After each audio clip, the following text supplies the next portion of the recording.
Olá, meu nome é Tainá Fernandes e eu vou apresentar então aqui a biofísica da contração muscular. Bom, então a força muscular ela é um conjunto de forças cuja origem está no tecido muscular. Nesse tecido acontecem interações de proteínas que geram mudanças de configuração, proporcionando uma contração rápida e voluntária. Essa mudança de configuração se refere à contração mesmo, né? A mudança do alongamento para diminuição da fibra muscular no momento da contração. A ação dessa força ela vai ser consequência da transformação de algumas energias. A contração muscular é um processo que permite, né, a geração de força para mover ou resistir a alguma carga, seja aquela contração onde há o movimento da articulação ou aquela que não há o movimento da articulação. A força produzida pela contração muscular pode ser chamada também de tensão muscular, então são como sinônimos. Essa geração de tensão pelo músculo vai ser um processo ativo que vai necessitar sim da energia fornecida pelo ATP, aquele que é produzido lá na mitocôndria. Já o relaxamento vai ser a liberação dessa tensão muscular que foi produzida então durante a contração. Agora eu vou falar um pouquinho sobre os tipos de tecido muscular. Nós temos então é dividido em três, né? A musculatura, o músculo cardíaco, o músculo esquelético e o músculo liso. O músculo liso é aquele que nós podemos encontrar, então, no nosso intestino, nas nossas artérias. O músculo cardíaco e o músculo esquelético, eles são classificados como estriados, justamente por possuírem estrias, um padrão alternado de bandas claras e escuras, que como a gente pode ver aqui, são essas linhazinhas que aparecem nas imagens, assim, essas linhas. Já o músculo liso, ele pode ser classificado então como um tecido não estriado, porque assim como aparece na imagem, ele não possui esses risquinhos, ele é lisinho mesmo. Não tem então essas estriações, as células elas vão ser mais longas, sempre vai possuir um núcleo central, então esse roxinho aqui é o núcleo, vai estar sempre no meio, no centro, e tem aquilo que nós chamamos de formato fusiforme, que é o formato onde as extremidades, as pontinhas, elas são mais estreitas que o centro. Bom, então para falar de contração muscular, nós vamos focar um pouquinho mais no tecido muscular esquelético. O tecido muscular esquelético, como eu já havia falado, ele é rico em estriações, está conectado aos ossos, né? Por isso o nome esquelético. Apresenta fibras musculares longas, cilíndricas e com vários núcleos na sua periferia, como nós podemos ver nessa imagem anterior, então. São fibras longas, né, cilíndricas mesmo, com os núcleozinhos nas periferias e, claro, as estriações. Possui, então, várias funções, né? E citamos aqui, então, a movimentação, a manutenção da postura, a alteração da temperatura também, né? A alteração da pressão arterial também são função do nosso tecido muscular esquelético. O nosso tecido muscular esquelético, ele possui três componentes, que são eles, os componentes elásticos, que nós podemos dizer, então, em palavras simples, assim, que são aqueles componentes que vão e voltam, como um elástico mesmo, que quando são submetidos a um movimento, a um alongamento, eles retornam ao seu formato inicial. E esses componentes, então, é o tecido conjuntivo, que é aquele tecido que envolve o nosso músculo, os nossos componentes ali do músculo, e os miofilamentos, que nesse caso aqui são as nossas proteínas contráteis, que é a actina e a miosina. Esses são os nossos miofilamentos, que nós vamos falar um pouco mais sobre eles mais para frente. Depois nós temos, então, os componentes plásticos. Os componentes plásticos são aqueles que, quando eles são submetidos a um alongamento, eles não são capazes de retornar ao seu formato. Então, nesses componentes nós temos a mitocôndria, né, que é lá onde é produzido o ATP, o retículo endoplasmático, que vai ser o nosso saquinho ali, que vai armazenar alguns componentes importantes, o sistema tubular, que é o sistema dos túbulos T, os ligamentos e o disco intervertebral. E aí também nós temos aqueles componentes inextensíveis, que quando que não vão trabalhar durante o movimento, eles vão apenas sustentar. E aí nós temos os nossos ossos e os nossos tendões. Bom, como se organiza então esse tecido muscular esquelético? Esse tecido muscular esquelético, ele vai ser organizado por diversos componentes e um vai estar dentro do outro, digamos assim. Então, nós vamos falar agora de fora para dentro, tá? Nós vamos ter, então, um músculo ali, temos o exemplo do bíceps aqui nessa imagem. Nós temos a camada que reveste o nosso músculo. É tecido conjuntivo, mas aqui ele tem um outro nome, e nós vamos chamar ele de epimísio. Então, epimísio vai ser o tecido conjuntivo que vai recobrir o nosso músculo, que vai envolver o nosso músculo. Depois, nós temos uma outra camada que vai envolver, que vai ser o perimísio. O perimísio, ele envolve cada feixe de fibra muscular. Ah, e o que é um feixe de fibra muscular? Um feixe de fibra muscular são várias fibras unidas é um feixe. Depois, a gente tem o endomísio. O endomísio, ele vai envolver cada fibra muscular. Então, ele é a camada que reveste cada fibra muscular. Essas são as três camadas do nosso músculo: o epimísio envolvendo todo o músculo, o perimísio envolvendo os feixes, um conjunto de fibras, e o endomísio envolvendo a fibra por si só. Então, como que eu posso explicar? Vamos imaginar que isso aqui é uma fibra muscular. Esse lápis é uma fibra muscular. Então, aqui temos uma fibra muscular. De dentro dela vai sair as miofibrilas, né? Os miofilamentos, que vão ser as proteínas de dentro dessa fibra muscular. Então, esse lápis é uma fibra muscular.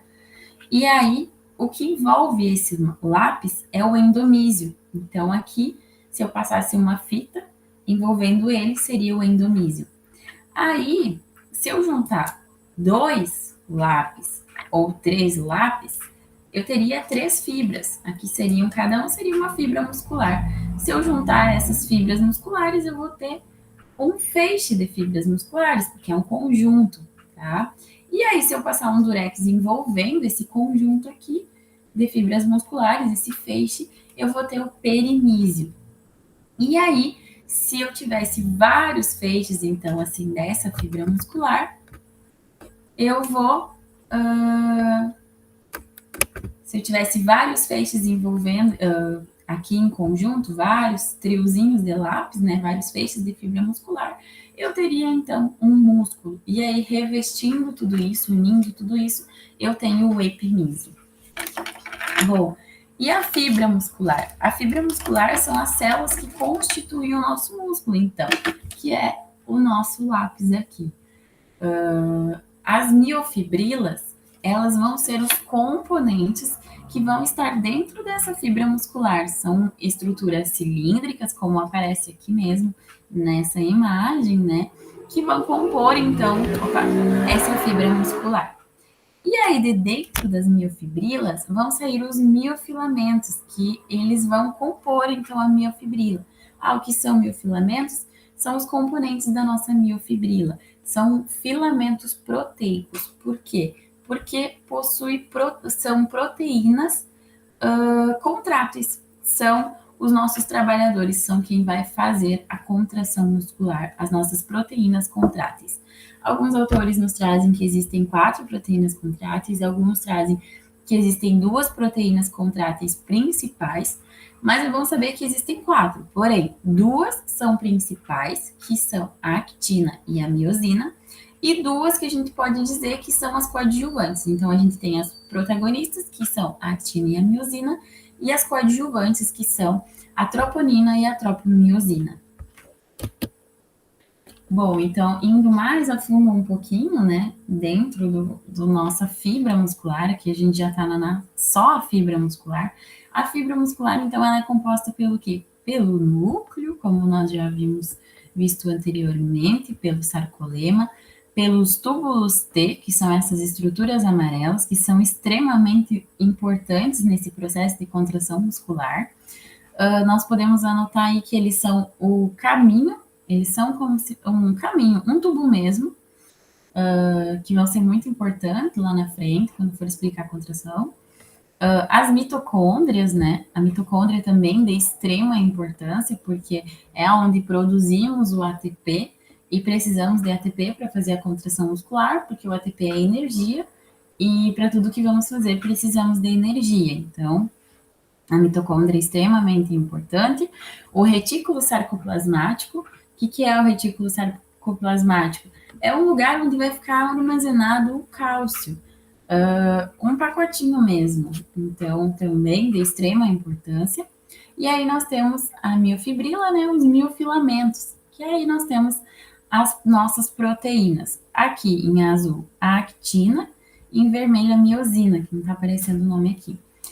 E aí, o que são a actina? A actina ela também pode ser conhecida, né, como os filamentos finos, porque ela é um pouco mais fina do que a miosina. Se a gente for ver aqui, essas linhas azuis são a actina, é mais fino do que as linhas vermelhas, que são a miosina. A actina ela vai se encontrar tanto na banda I quanto na banda A. Então, aqui a gente vê que tem filamentos de actina, filamentos azuis, e aqui na banda A também tem filamentos de actina, esses azuis aqui. E a miosina? A miosina pode ser conhecida como filamento grosso, porque é um pouco mais espessa, se encontra apenas na banda A, aqui como mostra a imagem. E aí nós temos a troponina e a tropomiosina, que são outras proteínas contráteis que vão se associar à actina. Então, elas estão ligadas, elas estão juntas da actina. Elas vão estar aqui, ó. A tropomiosina, ela sempre vai aparecer como um fio, uma linhazinha, e a troponina como algumas bolinhas, assim, 3 geralmente, porque ela tem como se fosse 3 cabecinhas ali que tem funções diferentes. A troponina e a tropomiosina, elas vão permitir também a interação entre a actina e a miosina, e elas vão ser consideradas como proteínas regulatórias da contração muscular. Bom, a organização, então, da nossa fibra muscular. Na nossa fibra muscular, então, nós temos aqui a actina em verde agora e a miosina em azul. E aí nós temos bandas e linhas. Aí nós temos a banda I, que vai ser sempre a das laterais, a das pontinhas, vai sempre aparecer mais clarinha, vão ser faixas claras laterais, compostas sempre pelos filamentos de actina. Então, na banda I, sempre vai ter apenas actina. Na banda A é uma porção mais central, aqui como mostra a imagem, ó, a banda A é uma porção mais central, vai ser dito como a localização dos filamentos de miosina, mas isso não quer dizer que não tem actina, porque tem actina também na banda A, porém, é mais dito como a localização da miosina. Aí nós temos a banda H, que é essa faixa bem central aqui, que vai ter um papel importante depois, durante a contração muscular. E na banda H, então, vai ter apenas filamentos de miosina. Então, tem que gravar o seguinte: a banda I, ela tem apenas filamentos de actina. A banda A tem filamentos de actina e de miosina. E a banda H tem apenas filamentos de miosina. A linha M de meio, é a linha que indica a metade do sarcômero, né, que está bem no meio. E as linhas Z são discos transversais que delimitam o sarcômero. E elas sempre vão estar compostas, então, por duas metades, né, da banda I e uma banda A. O que seria, então? A linha Z, da linha Z até a outra linha Z, que a gente vai ter duas metades de banda I e uma banda A, nós temos um sarcômero. Então, a linha Z é a delimitação do nosso sarcômero. A linha M é o meio do nosso sarcômero. Então, nessa imagem aqui, nós temos 3 sarcômeros. Linha Z, linha Z, linha M, um sarcômero. Linha Z, linha Z, linha M, outro sarcômero. Linha Z, linha Z, linha M, outro sarcômero. Então, nós temos 3 sarcômeros aqui. Bom, a junção neuromuscular. A junção neuromuscular, assim, ela é a sinapse, né, entre um neurônio motor somático e uma fibra muscular esquelética. Ela vai ser o local onde vai acontecer, então, essa sinapse, onde o último neurônio vai liberar o neurotransmissor. E aí nós temos o que, então, aqui? Um neurônio motor somático, né, assim como em todas as outras sinapses, vai ter esses três componentes, que é o neurônio, né, o terminal axonal aqui, pré-sináptico, né, que vai ser o neurônio motor. Nós vamos ter a fenda sináptica, né, e aí nós vamos ter uma membrana pós-sináptica, que nesse caso aqui é a fibra muscular. Então, nós temos o terminal axonal aqui, vai ter as vesículas, né? As nossas vesículas sinápticas, a nossa fenda sináptica, que aqui essas bolinhas vão ser os nossos neurotransmissores, as mitocôndrias em amarelo e a fibra muscular, que é a nossa membrana pós-sináptica, nesse caso aqui. Bom, então, a contração muscular, ela envolve uma série de eventos celulares que vai ter início nessa junção neuromuscular. Através do quê? Da conversão de um sinal químico, que vai ser trazido pelo neurônio motor, né? Vai ser enviado pelo nosso sistema nervoso central, vai passar pela nossa medula e vai passar de neurônio em neurônio e vai chegar, então, no nosso neurônio motor somático, lá na nossa fenda sináptica, e vai ser, então, vai ser convertido em um sinal elétrico lá na nossa fibra muscular. Então, aqui tem mais uma foto de uma junção neuromuscular um pouquinho diferente, mas com todos os componentes. Atenção, então, um neurônio motor, ele pode inervar diversas fibras musculares. No entanto, cada fibra muscular vai ser inervada por apenas um neurônio motor. Então, aqui, nós temos um neurônio motor saindo lá da nossa medula espinhal, né, o neurônio motor 1, ele pode pode inervar 2, 3, 4 fibras musculares, tá? Então, assim, cada neurônio que sai da nossa medula pode inervar várias fibras musculares. No entanto, cada fibra vai ser inervada apenas por um neurônio. Como mostra aqui, cada fibra ela tem apenas uma cor, porque ela é inervada por apenas um neurônio. E aí aqui a gente pode então fazer uma analogia à poligamia que nós tínhamos antigamente, né? A poligamia dos casais, que o homem poderia ter várias mulheres, o neurônio ele vai ser o que pratica essa poligamia, ele pode inervar várias fibras, e a fibra ela só pode ser inervada por apenas um neurônio, então ela seria a mulher que só pode ter apenas um esposo. Então, aqui a gente pode fazer essa analogia. Bom, aqui então vamos para a parte mais complicada, que é a mecânica da contração muscular. Como que ocorre essa contração muscular? Primeiro aqui vamos atentar à imagem à esquerda, né, onde temos aqui a estrutura da actina e a estrutura da miosina, que é importante ressaltar. Então, a actina, né, o filamento da actina, também conhecido como filamento fino, e o filamento da miosina como grosso, que é um pouquinho maior. O filamento de actina, ele é protagonista, assim como o da miosina, mas como eu havia falado antes, eles possuem algumas duas proteínas que são coadjuvantes, que é a troponina e a tropomiosina.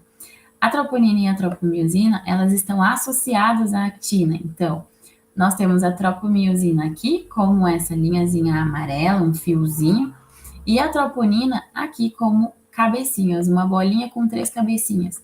Por quê? Cada cabecinha é um sítio de ligação.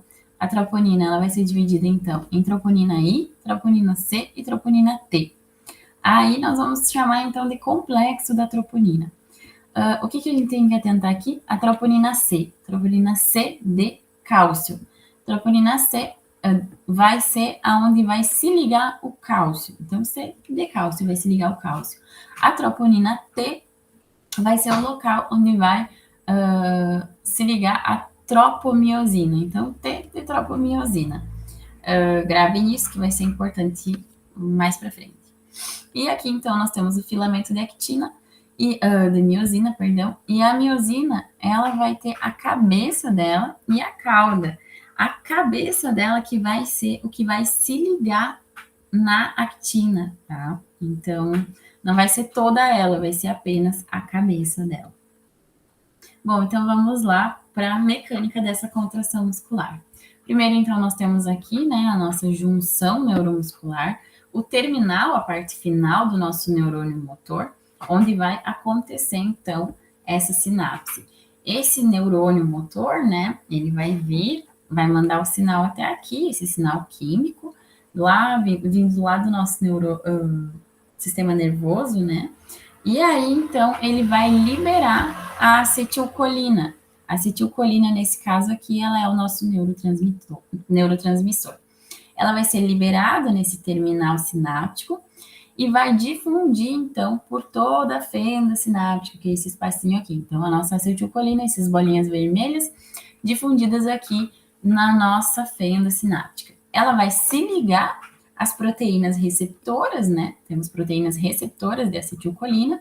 Essa acetilcolina se ligou ali às proteínas receptoras na nossa membrana plasmática, que aqui é a fibra muscular.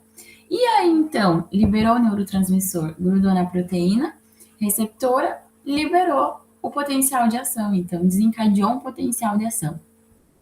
Esse potencial de ação, ele vai viajar agora, ele vai viajar por aqui pelas setinhas vermelhas e ele vai chegar nos túbulos T. O túbulo T, que eu havia falado anteriormente, que é como um caminho, é um tubo. É um tubo onde esse potencial de ação vai ser propagado, né? E aí vai passar, então, por esse túbulo T aqui. O potencial de ação viaja por esse túbulo T, e no momento que ele passa por esse túbulo T, ele libera o cálcio. O cálcio, ele está armazenado aonde? No retículo sarcoplasmático, que eu havia falado, que era um pacotinho que guardava um componente importante, que nesse caso é o cálcio. Então, o potencial de ação, ele passou pelo túbulo T, ele vai liberar o cálcio que estava lá preso no retículo sarcoplasmático. Então, liberou esse cálcio, que são essas estruturas em verde, essas bolinhas em verde, esse cálcio ele vai ir para dentro do citosol. Aí, o que vai acontecer? Esse cálcio vai se ligar à troponina, a troponina C, que eu havia falado. Então, aqui no filamento de actina, né? E aí, no momento que esse cálcio ele se ligou à troponina, vai ser como se girasse uma chave e abrisse um espacinho. Então, ligou o cálcio ali, girou a chave e a miosina, a cabeça da miosina não vai perder tempo, porque abriu esse espacinho justamente que é onde a cabeça da miosina se encaixa. Então, o cálcio se ligou ao sítio dele ali, que é na troponina C, e aí a miosina ela vai se ligar à actina. Aí, nesse momento, os ciclos de formação, então, e quebra da ligação cruzada da miosina vão ser somados a uma hidrólise de ATP. O que a gente vai precisar? A gente vai precisar de ATP. Então, vai ser mandado lá da mitocôndria ATP, e aí vai acontecer uma quebra desse ATP, que vai ser em ADP mais P. E aí, o que isso vai causar? Vai causar uma forte ligação e vai fazer com que a cabeça da miosina ela comece a empurrar a actina. Então, é chamado de teoria do filamento deslizante. No entanto, não acontece um deslizamento na prática. Acontece um empurramento, porque a cabeça da miosina ela vai empurrando a actina. Então, aqui a actina ela vai ser empurrada aqui pela miosina. Aqui parece que tá deslizando, mas na prática ela vai empurrando. Aí depois, então, ela vai empurrando, vai fazendo contrair, esse é o momento da contração, o momento que a miosina ela vai empurrando a actina para dentro, é o momento que está acontecendo a contração, está acontecendo a diminuição daquele sarcômero, diminuindo ali, e aí tá contraindo. Aí depois que isso aconteceu, o cálcio que estava ali no citosol, ele vai ser removido por um transporte ativo e vai ser mandado lá para o retículo sarcoplasmático, que é a casa dele, ele vai voltar. E aí, então, com isso, o cálcio voltando para casa dele, fez o trabalho dele, voltou para casa, o potencial de ação termina. E aí, acabou esse potencial de ação, vai acontecer um bloqueio dos sítios de ligação da miosina. Então, essa troponina C liberou o cálcio para casa, né? Liberou, chaveou de novo aquilo ali, fechou a portinha, a cabeça da miosina vai sair, né? Porque foi bloqueada dali. E aí, quem é que faz isso? A tropomiosina. A tropomiosina, ela vai lá e bloqueia esse canal ali, bloqueia e faz a miosina voltar para o lugar dela. Aí, então, a contração ela vai terminar, né? E as fibras musculares elas vão se relaxar. O músculo vai voltar ao seu estado normal. Então, em outras palavras, né, para que uma contração muscular ela ocorra, vai ser necessário que os filamentos de actina e miosina deslizem um sobre o outro, como eu havia falado, né, aqui. A actina vai estar aqui, a miosina aqui, e aí quando o músculo se contrai, a actina ela vem mais para perto, ela puxa aquelas linhas Z para mais para perto do meio aqui. Então vai ter aquele estreitamento ali do sarcômero. Tá? Isso significa que durante, então, a contração, o comprimento dos filamentos, ele não vai se alterar. A actina e a miosina, elas vão ser sempre do mesmo tamanho. Porém, o sarcômero vai diminuir de tamanho. Toda a fibra muscular vai diminuir. Então, o sarcômero inteiro, ele vai pegar e vai aproximar aquelas estruturas quando está contraído e afastar as estruturas quando ele está relaxado. Então, isso é uma propriedade elástica, tá? Dos miofilamentos, da actina e da miosina. Por quê? Porque eles têm essa propriedade de aproximar e voltar ao seu estado normal depois. Isso é uma resposta elástica. Aqui, então, a teoria do filamento deslizante, né? Que os filamentos da actina e da miosina eles deslizam entre si devido às fortes ligações que eu havia falado, né? E às repetidas fixações que vai ter, né? Que a gente havia falado anteriormente. Esse processo ele vai continuar até que as extremidades dos filamentos atinjam as linhas Z. Então, as linhas Z vão se aproximar às extremidades, como mostra ali na foto. Durante esse deslizamento, né, os filamentos da actina eles são trazidos mais para perto e vão formar, então, o que nós chamamos de uma protusão da zona ou banda H. E aí eles vão se sobrepor. Isso vai fazer com que a linha H, a banda H, perdão, ela deixe de ser visível. Então, os filamentos eles vão estar tão em cima dessa banda H que ela vai deixar de aparecer. Aqui, então, eu vou deixar um videozinho, depois eu boto o link ali embaixo, né, que mostra direitinho todo esse processo e também explica um pouquinho em outras palavras. E aí, né, assim como em qualquer outra sinapse, nós temos a lei do tudo ou nada, que nos traz que a fibra muscular, né, ela se contrai totalmente ou ela não se contrai.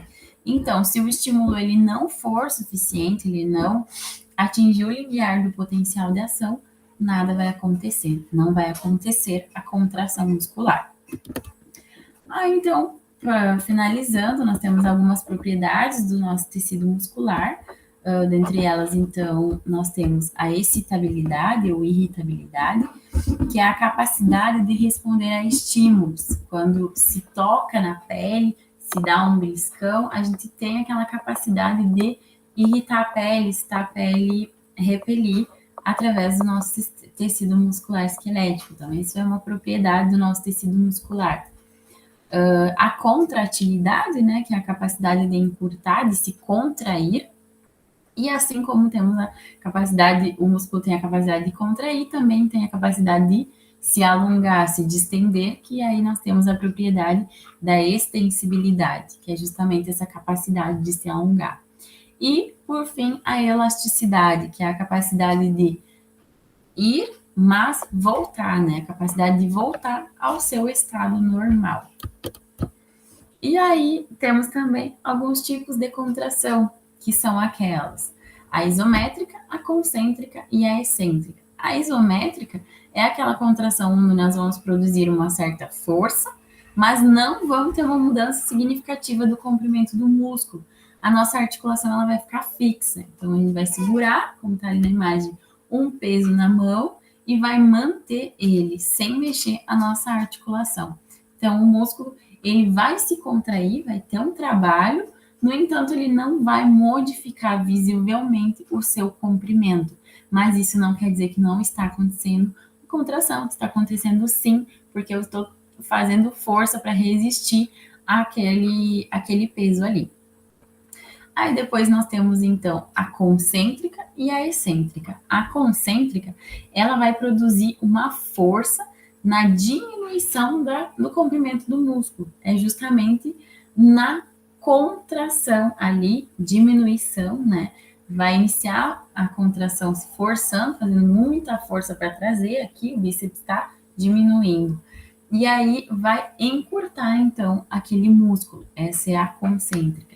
E aí também temos a excêntrica, que é aonde o músculo ele vai produzir a força quando ele está se alongando, quando ele está aumentando o comprimento dele. Poderia ser o retorno ou também o retorno aqui do bíceps, né? Mas de forma gradual, segurando esse peso, ou até mesmo a ação do músculo antagonista ao movimento, né? Que está contrário àquele movimento, porque enquanto um está diminuindo, o outro músculo, que é chamado de antagonista, está alongando.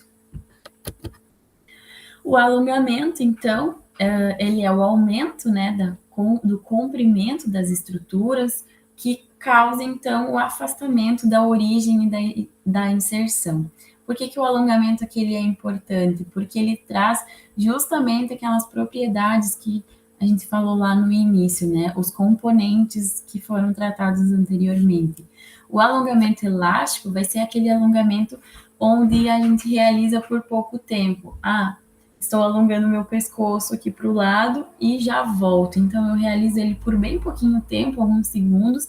A fibra muscular, ela retorna ao seu estado normal. E isso, então, desencadeia apenas uma resposta elástica, que é aquela resposta dos miofilamentos e do tecido conjuntivo, que vai, mas volta. O alongamento plástico é aquele que é sustentado por mais tempo, por exemplo, por uns 20 segundos. Puxei aqui meu pescoço para o lado, estou alongando meu pescoço, vou contar até 20 e depois vou retornar. No momento que eu conto até 20, que eu sustento por mais tempo esse alongamento, eu causo então uma deformidade plástica. O que seria essa deformidade plástica?